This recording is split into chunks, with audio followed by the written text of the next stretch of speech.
All right, we are here at UFC 229 Media Day, and one of the biggest members of the media, and I mean that in terms of his career and what he does on the mic with the UFC, calling the fights this weekend, the Dominator, Dominick Cruz, also one of the greatest fighters in the history of the sport. But, man, you just really took to this analyst thing, and you're just killing it. I think what it comes down to is just caring.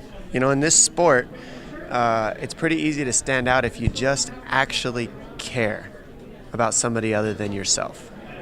That's a good way to put it. And I mean, you really obviously dig deep with the fighters, being an analyst and looking at styles and the different things that make them tick as they come into fights. How much different is it for you to prepare for a fight against one opponent where you now have to prepare for multiple different fighters in one day to really get inside their heads and kind of even, you know, maybe even look at it like you might be an opponent of theirs to get inside their heads? Yeah, no, for me, this is just like Disneyland. It's no big deal because now I get to talk to all these fighters and not just try to figure out what they're thinking for their particular matchups, but then what they're thinking for their particular matchups I can learn from. Where do they go? What are they thinking about? What are they not thinking about? And then I can take the masses in general and say, what as a generalization are these fighters thinking about, and how do I go the opposite way? I love it. Dominick Cruz here, cage side. What's your favorite thing about it?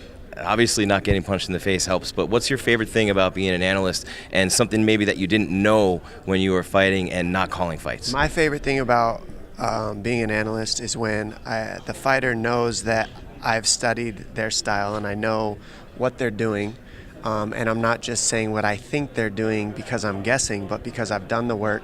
And not just that, but I've looked them in the eyes and I've spoken to them and asked them what they plan to do, why they plan to do it, why they think they're going to win.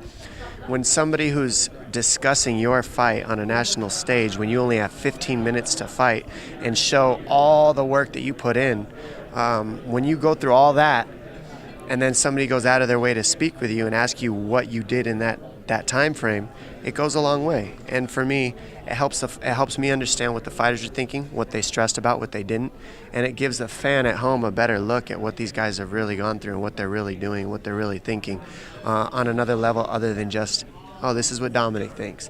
Now I know what the fighter thinks, and I'm giving you that, not just something off the top of my head, because I couldn't take the time to come out and speak to these individuals who gave 12 weeks of their time to put their bodies on the line for us to enjoy.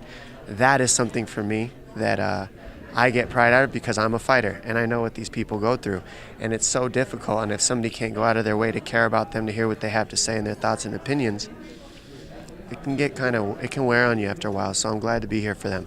Do you feel like you're giving back to the sport in a way that's given so much to you in your life, and your beginnings were humble, and you've worked so hard to be a champion and so hard from every injury you've had to overcome, the bionic man, but also to be able to do this and give back through the fight team and through being an analyst, and also to keep yourself involved in the sport long term? I guess those all go into the reasons why you do it, right? Yeah, for me, this is bigger than me, and that's where I gather my strength. As long as I can make my reasons for doing something bigger than just, this is what I want a new car, I want $1 million, I want this, I want that, materials, if I can say, what can I do for the sport to help other athletes?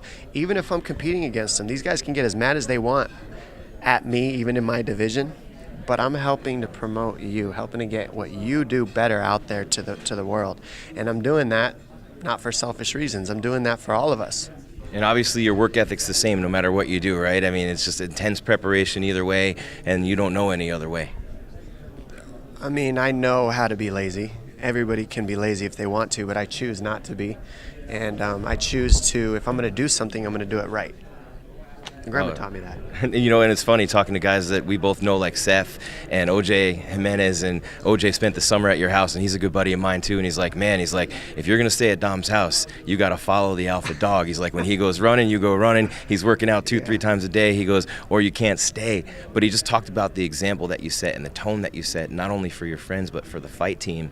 And when the top guy is the hardest working guy, nobody can say anything. Well, see, that's the example that I'm talking about. See, when I make it bigger than me, I've got these guys coming in and training with me, and I let them stay with me to help their own camps and help their own success in their sport to accomplish their dreams. I got Brendan Loughnane staying with me right now, and Orlando Jimenez, and both these guys are building their careers up, and I'm glad and honored to be a part of it. But what they don't know is I may be perceivably the alpha top dog with them, but they keep me at a level that lets me know that I'm still competing where I need to be, because these are hungry individuals coming up in the sport, and it's important to surround yourself around those types of people and follow their lead, because they're the ones that have the hunger. They're the ones that have the drive, the thirst. They haven't accomplished the things that world champions have. And how do you grab a hold of that and keep a hold of that so that you can be that? Because that's what made me a world champion. Being a world champion didn't make me a world champion.